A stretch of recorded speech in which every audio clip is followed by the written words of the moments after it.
जो next article है वो है will the federal fund hike impact developing country डेब्ट। ठीक है, तो ये जो आर्टिकल है वो बहुत इंपॉर्टेंट है प्रीलिम्स के जो कॉन्सेप्ट है उसके लिए, टेपर टेंट्रम जो कॉन्सेप्ट है उसके लिए। अच्छे से बात करेंगे डेप्रिसिएशन और एप्रिसिएशन के बारे में। ठीक है, तो यूएस में क्या होता है, यूएस में इंटरेस्ट रेट टारगेटिंग होती है और इंडिया में इन्फ्लेशन रेट टारगेटिंग होती है। ठीक है, मतलब अब यूएस में इंटरेस्ट रेट टारगेट किया जाता है। तो आर्टिकल में भी लिखा हुआ है कि जो फेडरल फंड रेट है करेंटली सेट बिटवीन 5.25 टू 5.5। मतलब इन लोगों ने ये टारगेट किया है कि इन दोनों के बीच में टारगेट जो फेडरल का जो इंटरेस्ट रेट है वो होना चाहिए। कैसे डिसाइड होता है ये? Through open market operation. ठीक है, अगर मैं बॉन्ड को क्या करूँगा, सेल करूँगा। ठीक है, यहाँ पर देख लेते हैं, बॉन्ड अगर सेलिंग हो रही है, बॉन्ड सेल होने का मतलब क्या होगा, जो बॉन्ड प्राइसेस है वो कम हो जाएंगे। क्यों हो जाएंगे? जब मार्केट में बॉन्ड सेल करोगे तो मार्केट में जब बॉन्ड की वो होगी, मतलब बहुत सारे सप्लाई जो है बढ़ जाएगी। तो जब बॉन्ड की सप्लाई बढ़ जाएगी सेल करने के कारण, तो जो उसके प्राइसेस होंगे वो कम हो जाएंगे। वही लिखा हूँ मैंने। और bond prices is inversely proportional to interest rate. ठीक है, ये कैसे आता है आप इतना मत ध्यान रखिए, मतलब सिर्फ इतना याद रखिए कि bond prices is always inversely proportional to interest rate. तो इंटरेस्ट रेट क्या होंगे? बढ़ेंगे। ठीक है, तो यूएस क्या कर रहा है, बॉन्ड प्राइसेस सेल कर रहा है ताकि इंटरेस्ट रेट बढ़ाया जा सके। और क्या टारगेट कर रहा है? 5.25 से 5.5 के आसपास। इंडिया में क्या होता है? इन्फ्लेशन टारगेटिंग होता है। इंडिया में हम डायरेक्टली इंटरेस्ट रेट सेट करते हैं और इन्फ्लेशन को टारगेट करते हैं कितना रहे वो, 4 to 6 के बीच में या 2 से 6 के बीच में। और जो मेन रहता है हमारा 4 रहता है। ठीक है, 4% इन्फ्लेशन। तो ये दोनों बैंक ने अलग अलग तरीके अपनाए हुए हैं, वहाँ के यूएस फेडरल रिजर्व ने और इंडिया में आरबीआई ने अलग। ठीक है, तो ये एक नई चीज़ है, आपको कोई नहीं बताएगा क्योंकि इसमें आया था, इसलिए मैंने थोड़ा सा आपको डिटेल में बता दिया।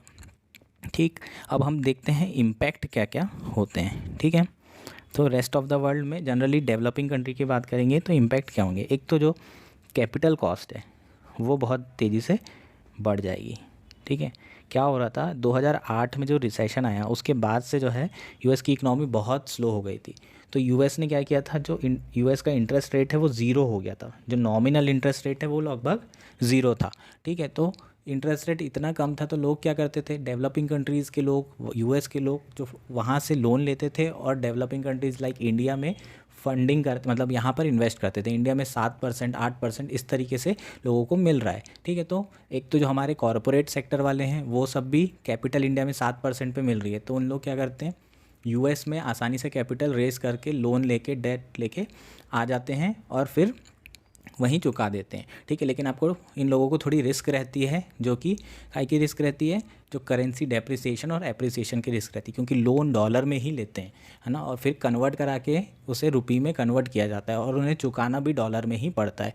तो जैसे ही यूएस फेडरल रिजर्व ये बढ़ा रहा है अपना इंटरेस्ट रेट, ठीक है, उसके साथ जो है जो कैपिटल की कॉस्ट है ना वो बहुत तेज़ी से बढ़ेगी। और जो गवर्नमेंट और कॉरपोरेट जो लोन लेके रखे हैं यूएस से, वो उनको बहुत ज़्यादा चुकाना पड़ेगा। ठीक है, और मेनली कौन लोग हैं जिनने अनहेज करके रखा है। हेजिंग मतलब होता है कि रिस्क को कम कर देना। ठीक है, तो जिन्होंने अनहेज फंड लेके रखे हैं, अनहेज लोन लेके रखे हैं, डेट लेके रखे हैं, उन लोगों को ज़्यादा कीमत चुकानी पड़ेगी। इसका रीज़न क्या है? क्योंकि जब मान लीजिए, एक एग्जांपल के थ्रू आपको बताता हूँ कि $1, ठीक है, मैंने $1 जो कि उस समय 100 रुपये का था। ठीक है, एक्सचेंज रेट क्या है, $1 का 100 रुपये, और मैंने $1 लिया यूएस से, 10% इंटरेस्ट रेट था उस समय, और लेके आया, और मुझे 1 साल बाद जो है $110 देने थे, मतलब $1.1 इन्हें वापस करना है। ठीक है, $1.1 मुझे वापस करना है। मेरे को इंडिया में मैंने इसको लगा दिया, 15% मिल रहा है बॉन्ड में, 1 साल बाद 115। ठीक, तो मैं क्या करूँगा, 1 साल बाद $1.1 $110 का है, कन्वर्ट करूँगा $110 दे के, और इनको $1.1 दे दूँगा। बात ख़त्म, ₹5 का फ़ायदा हो गया मेरा, मैं बहुत खुश। ठीक, लेकिन दिक्कत क्या हो जाती है, सपोज़ कि $1 1 साल बाद $120 हो गया। अब क्या होगा, अब मैंने क्या $115 कमाया है और मुझे $1.1 देना है, मतलब मुझे $120 है ना, जब कन्वर्ट कराने जाऊंगा तो 115 से ₹20 तो देना ही पड़ेगा, तो वो $1 के बराबर होगा, और 1.1 चुकाने के लिए मेरे को है ना 120 से ज़्यादा रुपये चुकाने पड़ेंगे, तो मुझे लॉस हो जाएगा। इसका मतलब अगर करेंसी डेप्रिशिएट होती है तो बहुत ज़्यादा लॉसेस हो जाते हैं, ठीक है। और करेंसी डेप्रिशिएट क्यों होती है उसके बारे में बात करेंगे कि जब भी इंटरेस्ट रेट बढ़ाता है फेडरल रिज़र्व तो करेंसी डेप्रिशिएट होती है, और डेप्रिसिएशन का मतलब है ऑटोमेटिकली जो है कौन सी करेंसी, हमारी जो लोकल करेंसी है अगेंस्ट डॉलर, वो डेप्रिशिएट होगी और डॉलर एप्रिशिएट होगा, ठीक है। ऐसा क्यों होता है इसके बारे में बात करेंगे। तो सबसे पहले क्या होता है, चलो बात कर ही लेते हैं। तो ये आपको समझ में आए कि रिस्क बहुत ज़्यादा बढ़ जाएगी, लोन बहुत ज़्यादा बढ़ जाएंगे कॉरपोरेट के, और जो भी डेवलपिंग कंट्रीज़ है और जो लो डेवलपिंग कंट्रीज़ है ना, जो लीस्ट डेवलप्ड कंट्रीज़ हैं उन लोगों के भी बहुत ज़्यादा लोन बढ़ जाएंगे। समझ में आया। तो ये सबसे बड़ा जो कंसर्न है वो यही है यूएस फेडरल रिज़र्व के, और उन लोगों को कोई मतलब नहीं रहता है, वो सिर्फ अपने हिसाब से जो है एक्ट करते हैं। अगर वहाँ पर इन्फ्लेशन है तो ये नहीं सोचते कि डॉलर है ना, डॉलर जो है पूरे ग्लोबल की इकोनॉमी के लिए कितना इंपॉर्टेंट है, तो यूएस की जो मॉनेटरी पॉलिसी होती है वो उनके हिसाब से ही होती है, उनके जो है कंट्री में क्या हो रहा है, ठीक है। नेक्स्ट जो कॉन्सिक्वेंस होगा वो इंडिया के लिए थोड़ा इंपॉर्टेंट हो सकता है, जैसे कि डेप्रिसिएशन होना, ठीक है। डेप्रिसिएशन क्यों होता है इंडिया में, जब मान लो कोई गोरा आया, उसने इन्वेस्ट किया $1, ठीक है, $1 इन्वेस्ट किया, उस समय ₹100 था $1 की कीमत, और $1 इन्वेस्ट किया और उसे ₹115 मिलने वाले थे। लेकिन क्या हुआ कि उसको सेम रिस्क रहेगी डेप्रिसिएशन की, है ना, कि अगर $1 एक साल बाद ₹120 हो जाए तो उसको रिस्क रहेगा। अब यूएस में क्या हो रहा है, उसको 5% है ना $1 पे ₹110 मिल रहे हैं, लेकिन ये एश्योर है क्योंकि वो डॉलर में इन्वेस्ट कर रहा है। इंडिया में उसे रुपये में इन्वेस्ट करना पड़ता है, और इंडिया में रुपये में इन्वेस्ट, इंडिया को डॉलर मिलता है, इसलिए इंडिया बहुत खुश हो जाता है कि इंडिया को डॉलर मिल रहा है। तो जितने भी बाहर से ऐसे हॉट मनी लेके आते हैं इन्वेस्टर, उसको बिल्कुल FII बोलते हैं, फाइनेंशियल इंस्टीट्यूशनल इन्वेस्टर। इनका पैसा हम बहुत वेलकम करते हैं ताकि इंडिया में डॉलर बना रहे, ठीक है, फॉरेक्स रिजर्व बना रहे, ठीक।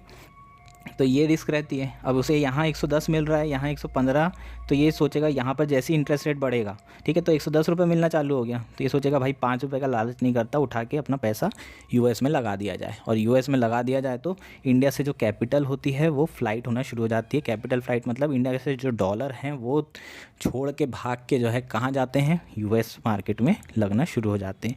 अब जब यूएस मार्केट में जाने लगेंगे तो जो डॉलर हैं इंडिया में उसकी डिमांड जो है बढ़ जाएगी, ठीक है। डॉलर में जो डॉलर इंडिया में है उसकी डिमांड बढ़ जाएगी और रुपये की डिमांड कम हो जाएगी। अब रुपये की डिमांड कम है और सप्लाई ज़्यादा है, तो ऑब्वियसली जो रुपये होगा वो गिरेगा। रुपये गिरेगा मतलब $1 पहले ₹80 था, ठीक। अब $1 कितना हो जाएगा, गिर के ₹90। तो इसको बोलते हैं डेप्रिसिएशन ऑफ मनी।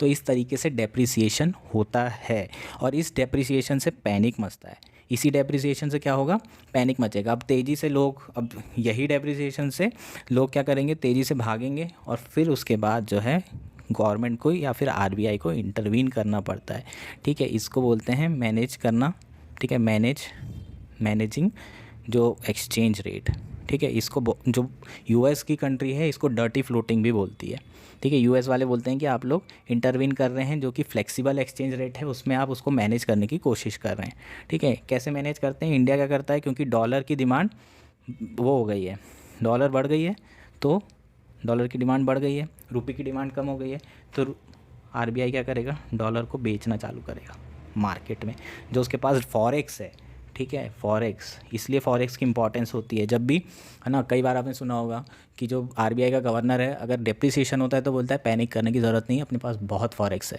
इसका मतलब वो जो डॉलर होगा उसको बेचना चालू करेगा मार्केट में, और डॉलर की डिमांड होगी कम और रुपये को खरीदेगा, तो सप्लाई रुपये का होगा कम और डॉलर जो है सप्लाई बढ़ेगी। डॉलर की सप्लाई बढ़ेगी तो डॉलर होगा वीक और रुपये होगा स्ट्रॉन्ग, और डेप्रिसिएशन जो है रुक जाएगा। ये कॉन्सेप्ट है, समझ में आया हर किसी को? बस यही कॉन्सेप्ट जानना था इस आर्टिकल में, और इसी को समझाने के लिए हमने ये आर्टिकल लिया था। आई होप सबको समझ में आ गया होगा, ठीक है।